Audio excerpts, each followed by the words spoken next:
अमरावती जिल्हा सामान्य रुग्णालयात गेली अनेक वर्षांपासून कंत्राटी पद्धतीने काम करणाऱ्या कर्मचाऱ्यांना नियमित वेतन मिळावे तसेच वेतन वाढून मिळावे यासाठी कर्मचाऱ्यांनी जिल्हा शल्य चिकित्सकांच्या दालनामध्ये 19 सप्टेंबरला ठिय्या आंदोलन केले।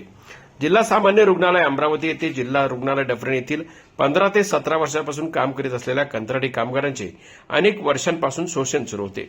त्यांना फक्त 8,000 रुपये वेतन देण्यात येत होतं। यामध्ये सुद्धा अनियमितता होती।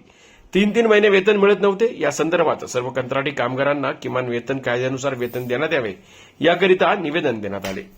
शल्यचिकित्सक यांच्या दालनामध्ये प्रहार जनशक्ती पक्ष अमरावती महानगरच्या वतीने 3 तास ठिय्या आंदोलन करण्यात आलं। जिल्हा शल्य चिकित्सक यांनी सर्व कंत्राटी कामगारांना किमान वेतन आयोग कायद्यानुसार देऊ असे आश्वासन यावेळी दिले। त्यानंतर त्याने ह्या वर्षी फक्त ते कमी केले 39 वर आणले आणि त्याला घरी बसवलं। किती दिवस झाले तुम्हाला घरी कधी बसवलं? 17 वर्षापासून कंत्राटी कामगार आहे। पद्धत पाहिजे। आपण काय ते आपले गुलाम नाहीये, कामगार आहे ते आपले।